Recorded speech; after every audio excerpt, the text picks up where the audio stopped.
Look, time travel is a real thing. It's a real possibility. All the arguments against it are empty. Keep watching to learn more. Book 3 in the new Thinking Aloud dialogue series is UFOs and UAP, Are We Really Alone? Now available on Amazon. New Thinking Aloud is presented by the California Institute for Human Science, a fully accredited university offering distant learning graduate degrees that focus on mind, body, and spirit. The topics that we cover here. We are particularly excited to announce new degrees emphasizing parapsychology and the paranormal. Visit their website at cihs.edu. You can now download all 8 copies of the New Thinking Aloud magazine for free or order beautiful printed copies. Go to newthinkingaloud.org.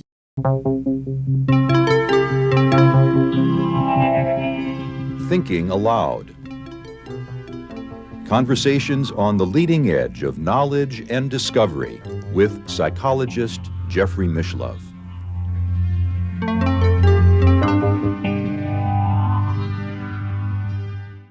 Hello and welcome. I'm Jeffrey Mishlove. Today we are going to explore the subject of time travel. My guest is Eric Wargo, who received his doctoral degree in anthropology and is the author of Time Loops, Precognition, Retrocognition, and the Unconscious. His other books include Precognitive Dreamwork and The Long Self, Interpreting Messages from Your Future. From Nowhere, Artists, Writers, and the Precognitive Imagination. Where Was It Before the Dream? Time Loops and Interpretation. And today we'll be exploring his new book, Becoming Time-Faring, Time Travel and the Human Future. Eric lives in Washington, D.C., and now I'll switch over to the internet video. Welcome, Eric. It is a pleasure once again to be with you. Hi, Jeff. It's great to be back on your show. This is so exciting to me. You're actually coming out and saying in the most obvious way I imagine that you could, that time travel is a possible thing, unlike what philosophers and even physicists have said in the past, and we better start to get ready for it. Absolutely. Yes. It's surprised me for years because I've been reading lightly in this literature for a long time because it does tangent my work on precognition, certainly. And it's so funny that not only physicists are like incredibly cautious, but scientists are always cautious. They don't want to make claims that they can't justify or defend because that could be professional suicide sometimes. But even science writers are so cautious about the topic. I'll name one, and I will preface this by saying he's a hero of mine, but James Gleick is a wonderful science writer and biographer. His books are awesome, and they were very influential on me when I wound up becoming a science writer. And his books, like Chaos, were like, these are models of how you do that. A few years ago, when I was writing Time Loops, he came out with a book on time travel. And it was weird because whereas his previous books, like Chaos, had been so forward-looking and getting readers excited about these new frontiers in science, his book on time travel was very much the opposite. It was very skeptical and treating it more as a literary trope about regret and things like that. And it's a wonderful survey of the literature of time travel, but he ultimately just retreats to it's probably not really possible.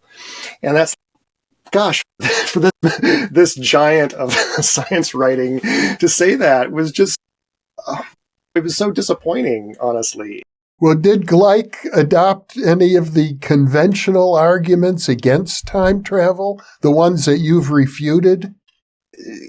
equivocates. I mean, he notes the arguments for and against, but I think he just retreats to this assumption that I think we've all kind of grown up with, that even if it's possible theoretically, it's so remote from anything that we could achieve in the near future that, like, you can just talk about scientific speculation.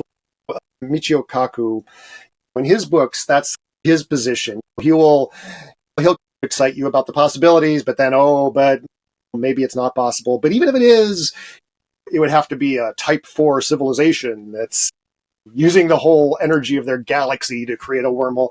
It's okay. That just puts it off to why even bother thinking about it. And so, yeah, I felt someone needs to say it. Look, time travel is a real thing. It's a real possibility. All the arguments against it are empty, really. It's allowable in Einsteinian physics. It's allowable in many versions of quantum physics. And it's not necessarily something that is, centuries or thousands of years in the future. It could be much more imminent. And the fact that informational time travel is a thing, I'll tell you with as much certainty as a person can have that informational time travel is an absolute reality.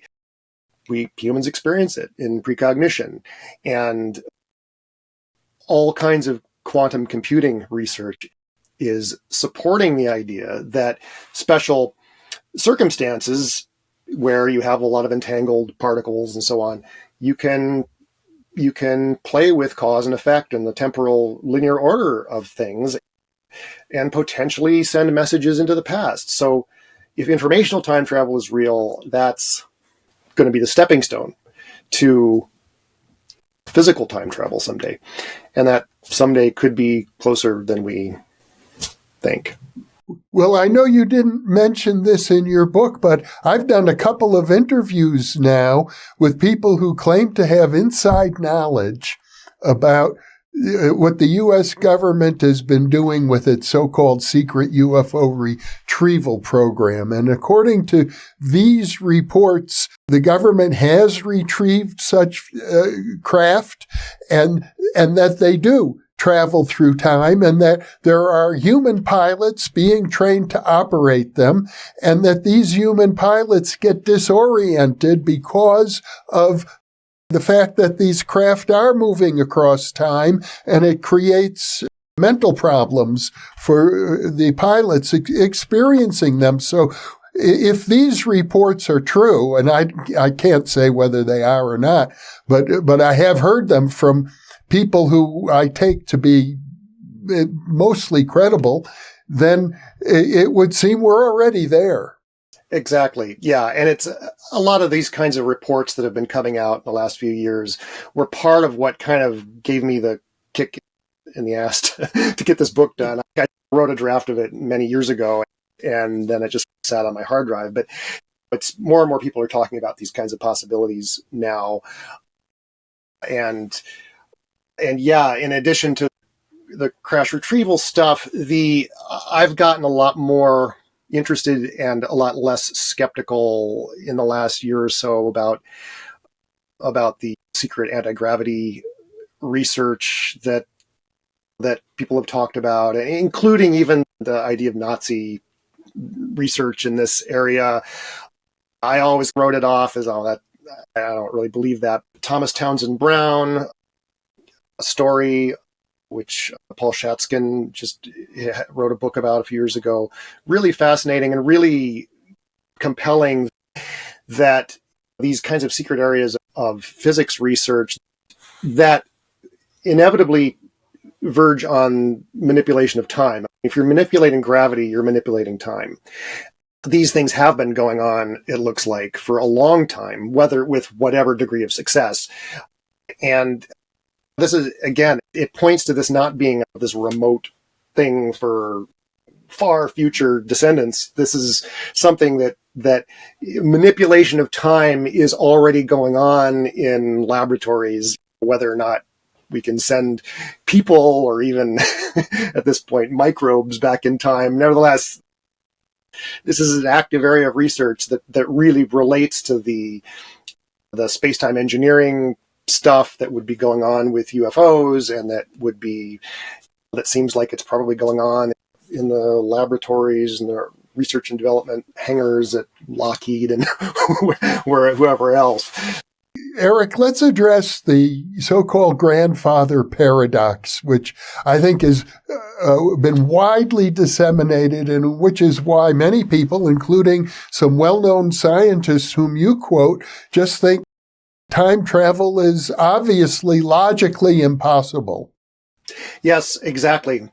This is another of the fascinating aspects of this story, is that science fiction writers, who are supposed to be our avant-garde, our intellectual avant-garde, who are pointing the way to future technological and social possibilities, they have gone down these various detours and dead ends in thinking about the possibility of time travel because of this notion of paradox, that you could, the basic idea, just to explain to listeners who might not have heard this idea, that you could get in a time machine, go back in time and kill your grandfather. Usually it's a murderous scenario, but you could just somehow prevent your grandfather from meeting your grandmother, and then thereby prevent yourself from being born. But then who would be there to go in the time machine to go back in time? So it's a like makes smoke shoot out your ears, and so derails everything. The thing is, this idea of changing the past is the mistake. People confuse, and science fiction writers have been confusing for a century now, the idea of changing the past from affecting the past. A time traveler can go into the past and cause things the same way we go into the future and cause things, or the same way we cause things right now. We cause things to happen, and that the future unfolds as a result, a billiard ball kind of consequence of the things we do. Same with the past. The point is, there's no backstory to, if you're sitting here now and you have a time machine, that scenario of stepping into a time machine and going back in time is contingent upon a whole backstory of historical things leading up to that. And there simply is no backstory to you stepping into a time machine and going back and killing your grandfather. And that's not a thing that happened. So it won't happen. It can't happen. But it's not because there's some sort of force preventing it from happening. It's just simply not part of the landscape of history. And when you realize that, and you have to sit with that idea a bit before you have an epiphany, it's like, oh, that's really profound. But when you realize that, then it bursts open all the things that supposedly prevent time travel. It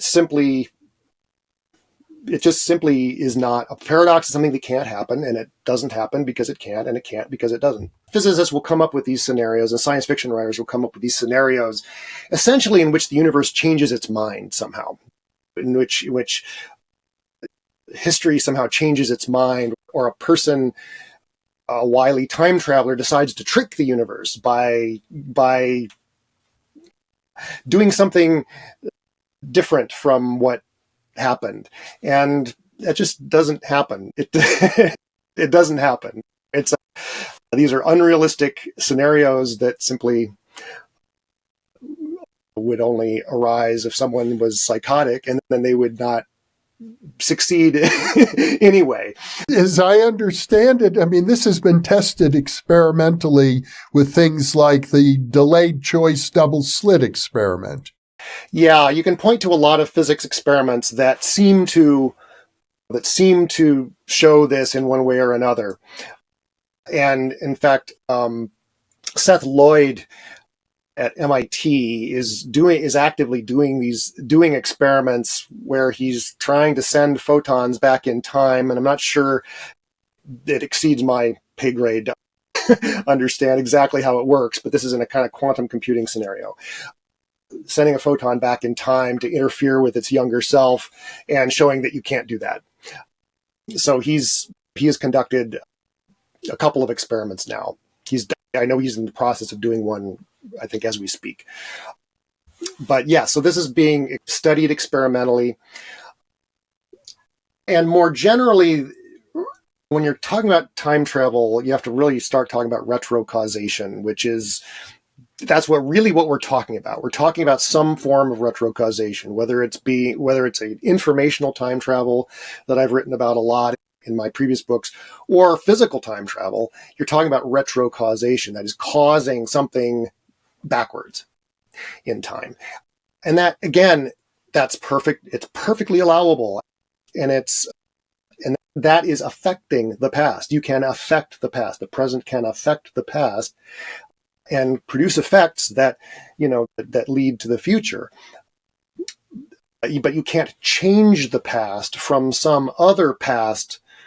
That's an incoherent statement. But for the same reason, it's incoherent to talk about changing the future, because changing the future from what? And here's where we'll probably get into the idea of many worlds and so on, because where people try to then reconcile these conceptual headaches is by talking about, okay, there's different timelines. And then you talk about branching timelines and all that. And of course, in the new book, I make what's probably going to be a very unpopular argument that that's a waste of time and mental activity to go down that rabbit hole, those branching rabbit holes. Well, one of the other arguments against time travel is that if time travel is possible, then we should see lots of time travelers visiting us from the future. But because that apparently hasn't happened, therefore time travel must be impossible. How do you know it hasn't happened? How would anyone know that it hasn't happened? But how do I know that, that there aren't time traveling microbes in my environment watching me? How do I know that time travel isn't already a part of our world? No one has thought about this possibility until a little over 100 years ago. And even then, but even since then, no one really countenances the idea that we may live in a world of time traveling technology, of time traveling effects of one sort or another, and maybe time travelers. And of course, this gets into the UFO topic, because more and more people are very cogently arguing that, look, we don't know what these are, obviously, but if you're going to come up with a hypothesis for the, let's say, exotic component of the UFO phenomenon, the UAP phenomenon, I think that there is also a non-exotic component of it. But if the exotic component, which I totally believe in, the time travel hypothesis is a lot more compelling, I think, at this point, than the extraterrestrial hypothesis. Now, we can also get into the fact that they both may be the same thing. Rapid space travel is time travel, and vice versa. So maybe it doesn't even matter, that distinction. But the point is, if you're going to talk about an origin for some of this technology or visitors or whatever, if you're going to take the most parsimonious hypothesis, then the time travel hypothesis is far more compelling, I think, than the ET hypothesis or multidimensional hypothesis, whatever that even means. Yeah, the long answer to your question, like, how do we know there's no time travelers? We don't know that. And half of the things people report as UAPs, those could be time machines. And it makes a lot of sense that they would be time machines. They behave in ways that point to manipulation of space-time. And when you're manipulating space, traveling rapidly in space, making those kinds of maneuvers, defying gravity, you are manipulating time. You're manipulating time, the dimension. So every reason to think that these have capabilities for traversing the fourth dimension as well. You raise several alternative possible ways that time travel could occur. Yeah, the number one, and people really need to think about this, before you start thinking about physical time travel, think about informational time travel, because it's like getting your head around the idea that, oh, information can travel in time and is already traveling in time. That kind of helps you think about the more physical possibilities. But yeah, in terms of physical time travel, a number of means have been proposed. The two big ones, or the three big ones, are wormholes. It's allowed in Einsteinian physics that you can warp the fabric of space-time in such a way that you could create a portal between two different locations. And then if you separate those locations in time, which is easy to do in the vicinity of any kind of massive object like a black hole or a neutron star, you can take one of the doors and move it closer to the surface of the black hole and then back. Then this one is in the past relative to this one. I think I got that right.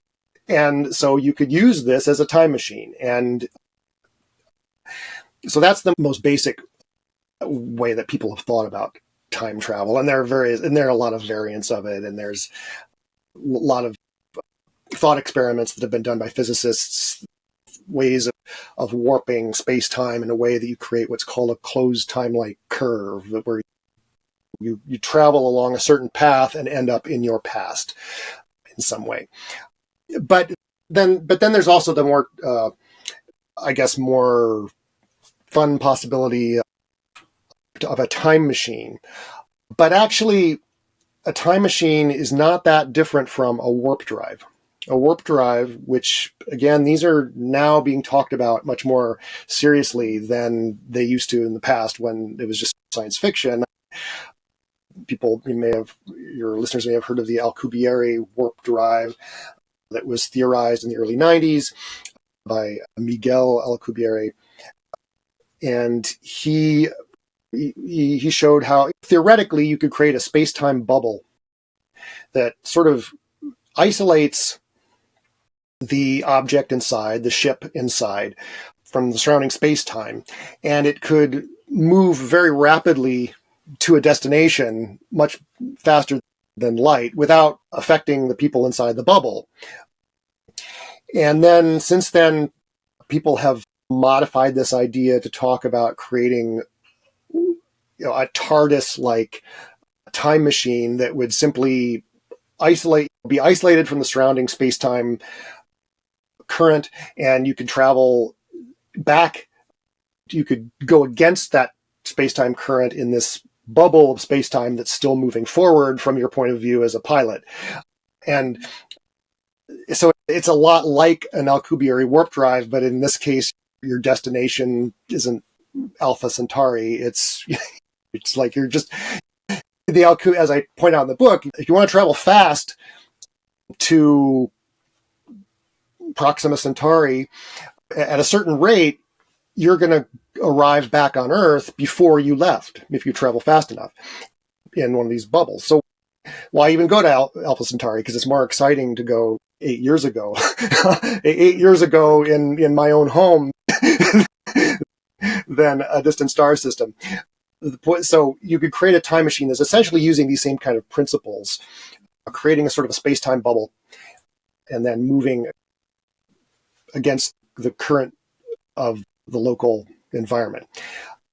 And so, yeah, I talk a bit about these possibilities in the book. And another way in which I depart from typical science writers on this topic is I don't delve into the minutia of how this works and how the mathematics that allow and so on. A lot of books got to get bogged down in that. And I leave it to the Hal Puthoffs of the world and the Jack Sarfatis of the world to work out the technical. Well, as an anthropologist, one of the points you do make is that we should probably get accustomed to the idea that you could run into a version of yourself from the future, or several versions of yourself.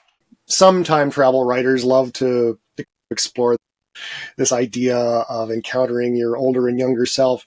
And it's never very realistic. It's often very entertaining. You can make very entertaining stories about this. But when you really think about these scenarios, they're never very realistic.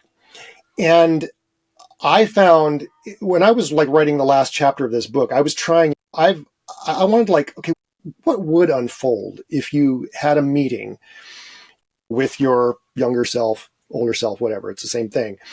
And it is maddeningly hard to imagine that reality, given the fact that you're trying to create a scenario in which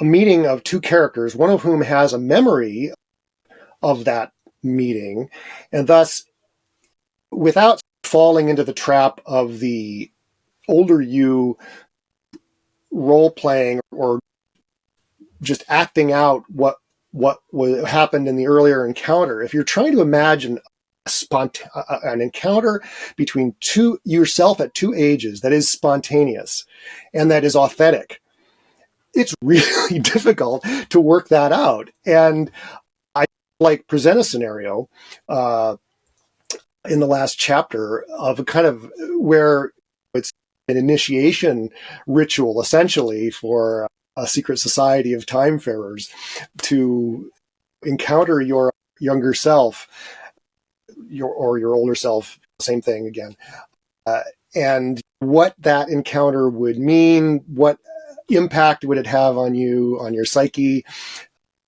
what would you say, what would either of you say? And I don't think I was successful, but I think when you really try to think about such an encounter in a self-consistent universe, which is what we're talking about, a universe that is a single timeline, but there's no paradox. There's just a single timeline where time travel happens, and you can potentially go back in time and meet your younger self. What would that look like? And as a way of, I guess it's also a doorway to think about what does the world look like that allows these kinds of effects, that allows time travel. I mean, it gets surreal. It gets very surreal. But guess what? The UAP phenomenon is surreal, right? So there's another reason for it's funny, the kind of surreal situations that they're almost dreamlike that the UFO phenomenon has always presented. And one thing that I have argued in my previous books is that informational time travel results in a kind of dreamlike transformation of reality that, as a kind of a way of preventing paradox. Information doesn't take straight lines through backward in space-time. It takes these kind of curved, oblique paths that present themselves in the dream world as symbols. But funny how the UAP phenomenon also seems like a kind of a material, physical dream often. And that has struck many people, that it seems like a dream or a Zen koan. One of the other things you point out is that if I had a physical time machine, I could make it appear to be many all at once. I can be going back and forth and visiting a certain moment in time and space multiple times. Yep. Yeah, a single time ship, like an object or a ship or a vessel that can reverse its temporal vector. You basically throw it into reverse and throw it back into forward, throw it back into reverse. That is going to appear to an external observer like a single object dividing into multiple objects and then merging back together. And has a very distinctive visual look to it.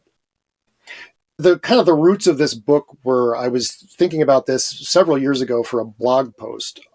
And I wound up trying to work this out visually using flip books. What would an orb, say, my art skills are not that great. So just what would an orb that reverses its direction in time, what would that look like visually to an external observer? And it's like very beguiling patterns that emerge, but this sort of visual behavior, this behavior that I was seeing in these flip books, it resembles what people observe often in UAP encounters.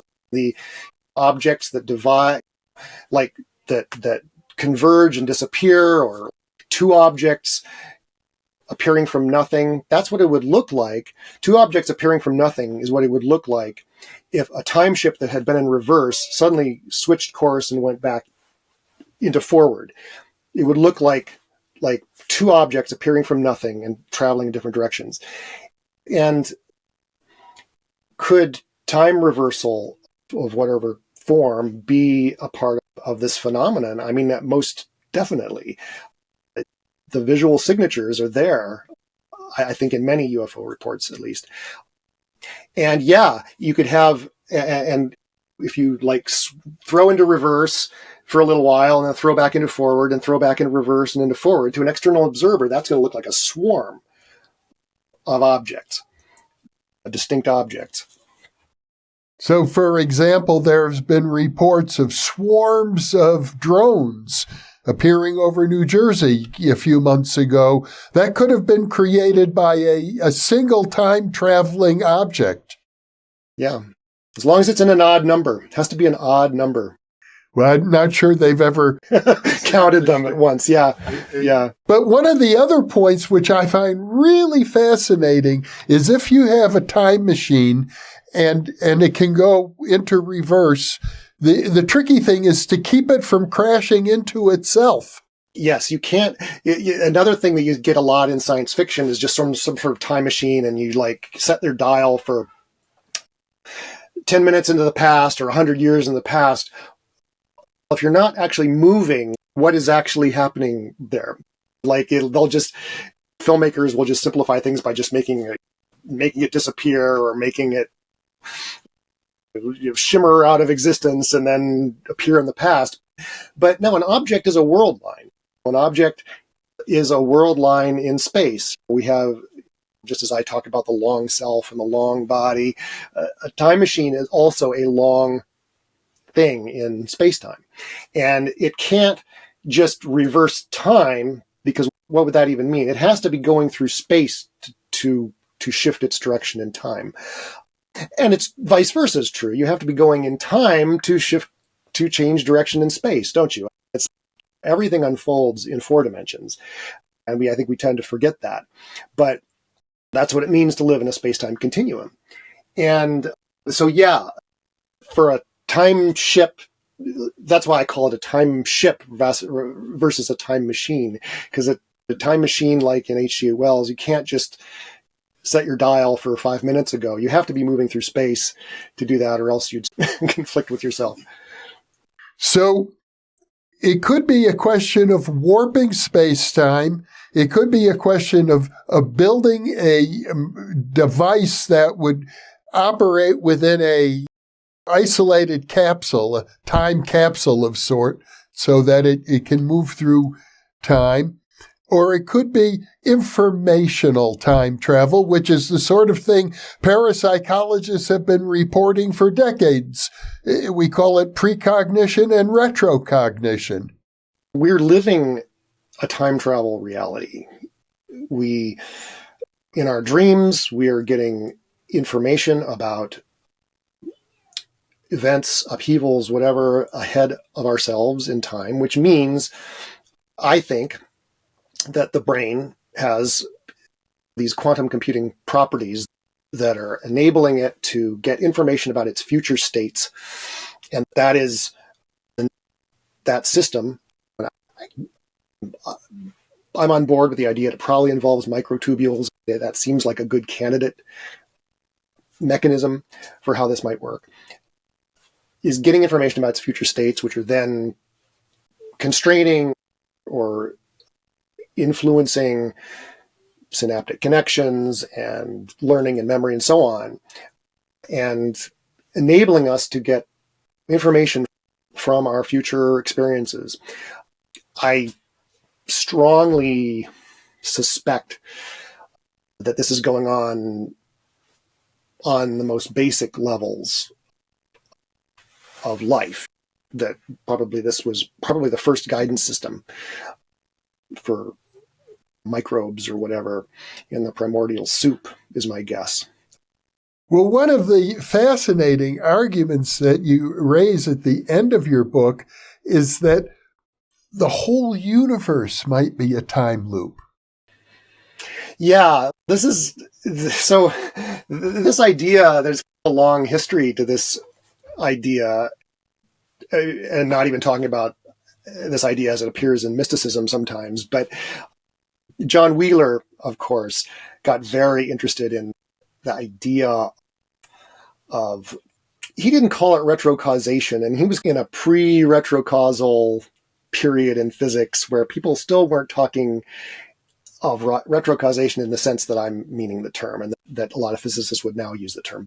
But that idea, and you mentioned the delayed choice experiments and so on, the idea that you can dictate, you can to some extent dictate an experiment in the past by making a choice of how you're going to measure a particle, for instance, and you can make that choice retroactively, or that effect retroactively. He got very excited by this idea that we could look out into space, and since you're looking at it, when you're looking at a distant star or galaxy, you are looking into the past.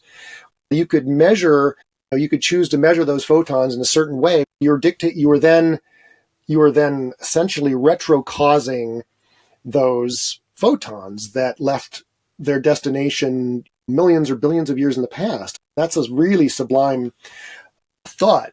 And he, in his sort of late notebooks, he would draw this diagram, and I guess he would just obsessively draw this diagram over and over again, but it's a big U that stands for universe. And then at one tip of the U is the Big Bang. At the other tip of the U is an eyeball looking back at the Big Bang. Okay. It's like a Sauron eyeball from the Lord of the Rings. And he would think about how the universe could be what he called a self-excited circuit, in which observers at the end of time, observers in the future, look all the way back to the Big Bang through their telescopes or whatever, and essentially dictate the conditions of the Big Bang through their observation. And Paul Davies is a physicist who really took that idea and ran with it. He's a very interesting physicist who's also done a lot of work with tangenting biology and the arising of complex systems in the universe and so on. And he's another figure who, as an academic, is not going to make really strong claims, but he does make some pretty bold ones in a book called, I think, The Goldilocks Effect, where he says this is a possible explanation for the anthropic principle, the idea that why is the universe so perfectly fine-tuned for life and intelligence? This has been a conundrum that's people have tried to resolve in different ways, and of course scientists don't want to say there's an intelligent designer, but it's awfully coincidental. And so, again, this is one of those facts that leads people in different directions of speculation, including things like the simulation hypothesis and so on. But I think a far more parsimonious interpretation of this situation is that you have these kind of retro effects going on in the universe, both technologically on the part of future time travelers who may in fact they may permeate the history of the universe, but advanced technologies, but also just retrocausal effects in physics may manifest in all kinds of ways that sort of create a homeostatic balance, I guess, between past and future, as well as in physical systems, the way we ordinarily understand systems in systems theory. So there's all kinds of ways in which these retro effects, not just observers, actual physical time traveling technology, physical time travelers, and so on, this could really help explain the universe being fit for life. We are co-creators of the universe. It's really, it's a kind of a backward sort of technological, sciencey way of talking about an idea that has obvious kind of spiritual and mystical resonances for a lot of people. It is a mind bender, that's for sure. You know, there is a line of research in parapsychology called retrocognitive psychokinesis, which is a literal attempt to, I can't say change the past, as you point out, but influence the past. And the research is quite successful, actually one of the most successful areas of parapsychology. And it seems to point out that if the past event has been previously viewed, you can't change it or influence it. But if nobody else has ever cast their eyes or consciousness upon a data sequence that was created in the past, then it does seem to be amenable to a retrocausal influence from the future. Yeah. But again, that distinction you're pointing out, whether someone has recorded it or not, that's actually just a version of the grandfather paradox idea, that it's not like certain things are set in stone and certain things aren't. It's the point is, this number that was written down, you can't change it because you didn't change it. You didn't already change that number. It's not that it was less, that data point was less amenable to retro influence. Maybe some other retro influence influenced it. It's just that there's no backstory to you somehow going back in time, either with your mind or physically, to change that number. There's just no backstory. It can't happen because it didn't happen, not because it's somehow more solid if it's been written down or it's been recorded. Again, it's really headache causing to think about this stuff. Well, you can create a control group where you attempt to influence a sequence of numbers produced by a quantum mechanical random event generator that has already been viewed, and the research shows that doesn't seem to produce results. But if the data sequence has never been viewed, then you get statistically significant results. I always like to raise, though, the idea of decision augmentation in these, because Ed May, of course, would say, hey, how do we know that the experimenter's choice of setting up the experiment in a certain way didn't lead to that apparent, retro effect in this case versus other psi effect, whatever. I think that is a fascinating area that more people should be. Well, obviously, people aren't looking into that because, of course, psi and all this is still. Well, you've raised an interesting point, which is applicable to almost any scientific experiment, and including the most fundamental experiments in quantum physics. There are often multiple ways of interpreting the causal chain that led to that particular experimental result. Yep, absolutely. There's always a certain amount of uncertainty. Science never gives us absolute answers. Yeah, and part of it is the fact that we're humans doing it. We're humans doing the science, and we're imperfect beings, and we are constrained in all kinds of ways, socially and politically and whatnot. This is Karen Barad. I cite her, I think, in the new book. She's been a huge influence on my thinking.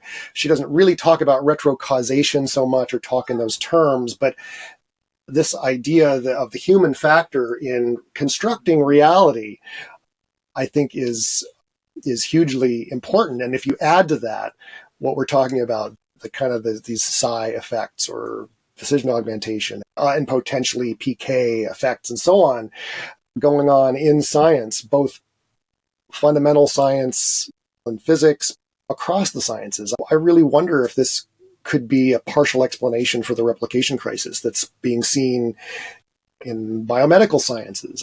Could this be a factor in life sciences, in everywhere, in medicine? Well, I wonder if some of the resistance from the mainstream scientific community to looking at parapsychology is because if parapsychological effects are influencing their data, then they're going to have to reevaluate their own theories. Right. Yeah. And the sooner that it happens, the better, as far as I'm concerned. Totally agree with you. Yeah. Yeah. And I do think it's starting to happen. The old arguments against parapsychology, decade after decade after decade, are getting rather thin. Yeah, very much. And I guess my hope is that this is one of those situations where science advances funeral by funeral, and that the voices that have been so just monotonous in rejecting these possibilities they're retiring and they're going to die off. And I think younger people are a lot more open to this stuff. And I hope that kind of culture of just dogmatic rejection will just go by the wayside. You seem to be suggesting that that's exactly what is happening, that the physical research going on in the area of retrocausation is sort of forcing a new opening. Yeah. Yeah. I think it's happening. It's happening, unfortunately, slowly. Science often advances slowly. But I do think that it has to happen in physics before it happens anywhere else. I don't think that certainly scientific psychologists are the most hostile to the idea of psi or parapsychological research in general. And I think but they've got physics envy. That it's because of their physics envy and the fact that they basically take to be legitimate, scientific psychology has always had to model itself on physics.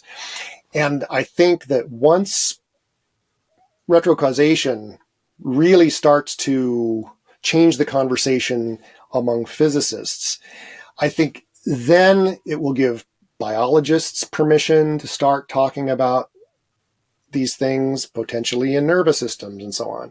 And that will then open the door in psychology to start talking about that. But I really think that it can't happen until there's more talk in physics about retrocausation. I think that's got to be the first step, because I just don't think you're ever going to convince. That is why I've gotten so tired of parapsychology journals and stuff with another study that shows an ESP effect. No one's going to read. No one who's not already converted to this idea is going to be convinced in any way by these little studies. We've got to have a shift in mindset at the highest levels in the hard sciences.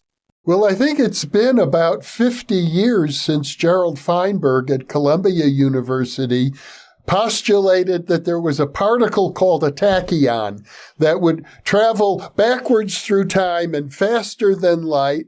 And to my understanding, we haven't found tachyons. There's also an idea expressed that the positron, which has been detected, moves backwards through time. But I recently read that that's just a mathematical trick and that nobody believes positrons really go backwards through time. So where would you say the retrocausation field, where does it rest right now?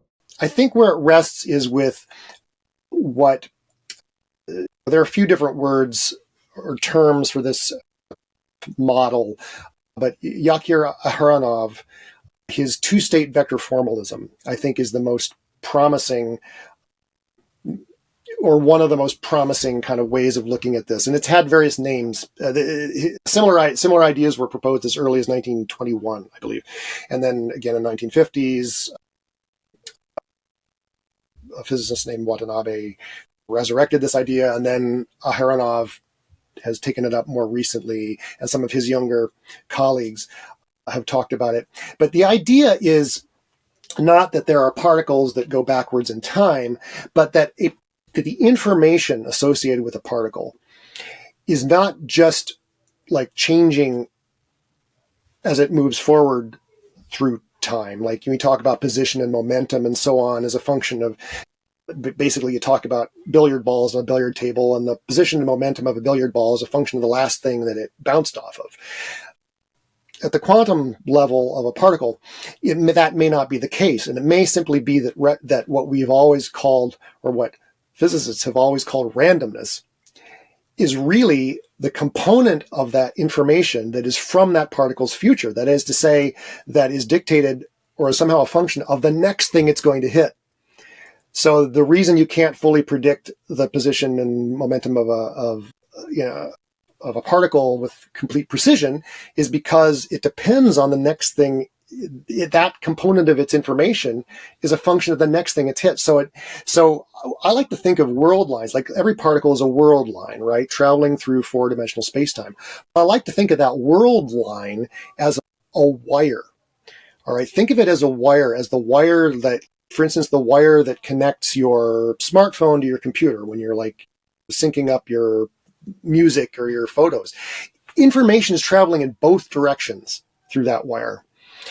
And I think we've always thought of causality as traveling in a single direction across the lifespan of a particle. But I think we need to start thinking of that particle as a wire, and some of its information, a component of it, maybe it's unbalanced, maybe it's not symmetrical, but nevertheless, a component of that information is a function of what's happening to it in its future. I'm particularly interested, and again, this gets beyond my pay grade in terms of physics, because I can't really understand the math of this stuff. But I'm really interested in spin, because that spin property seems to hold a lot of the kind of mysteries. It'll determine the path that an electron will take through a magnetic field, for instance.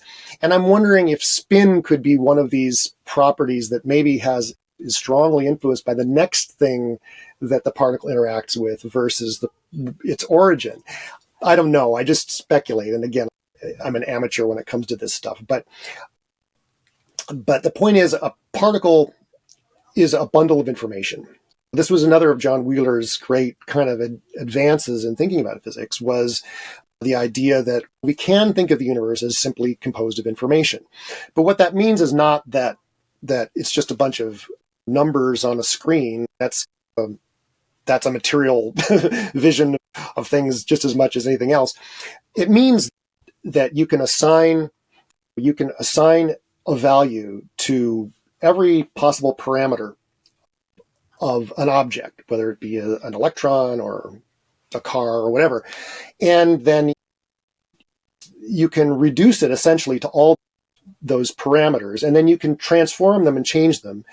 And that was the sort of insight that gave us quantum information theory, the idea, and quantum computing, the idea that you can assign a value to, say, the spin up versus spin down of an electron, and use that in a computer and use it to perform computations. And that was a great advance that's going to be it's going to lead to a huge technological leap when they can solve the technical feasibility problems. But, the possibility that some of that information is dictated by the future, that's a thing that seems to be being revealed in quantum computing systems. And I think it's going to blow things wide open in terms of our understanding of causality and causation. So yeah, it may be the quantum computing people that really push this retrocausation thing forward, because the moment they understand that you can send a message back in time in one of these machines, that will that could prove to the world that, oh, maybe it's not far-fetched that our brains are doing it too. I seem to occasionally see in the news reports that some scientists in a laboratory managed to cause a subatomic particle to go backwards in time by a billionth of a second or something like that. Yeah, that's Seth Lloyd. That was his experiment that he published, I think, about 10 years ago now. But he's, like I said, he's working on a follow-up to that.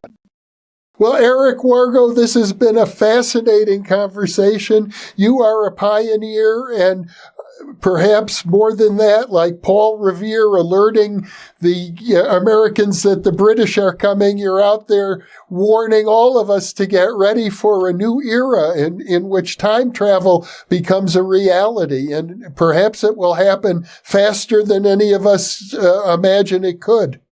Perhaps it already happened. Yeah. Well, what a pleasure to be with you once again, Eric. Thank you so much. Thank you, Jeff. This has been great. It's been great. And for those of you watching or listening, thank you for being with us, because you are the reason that we are here.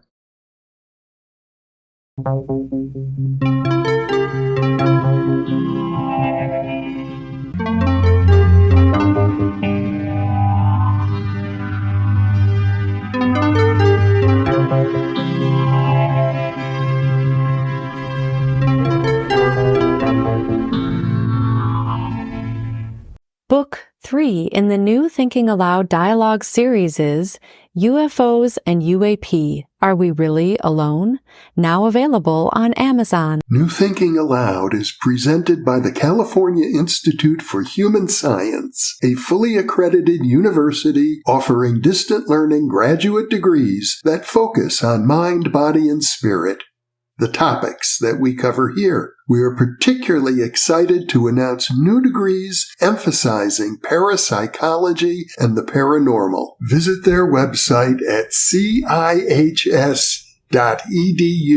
You can now download all 8 copies of the New Thinking Aloud magazine for free, or order beautiful printed copies.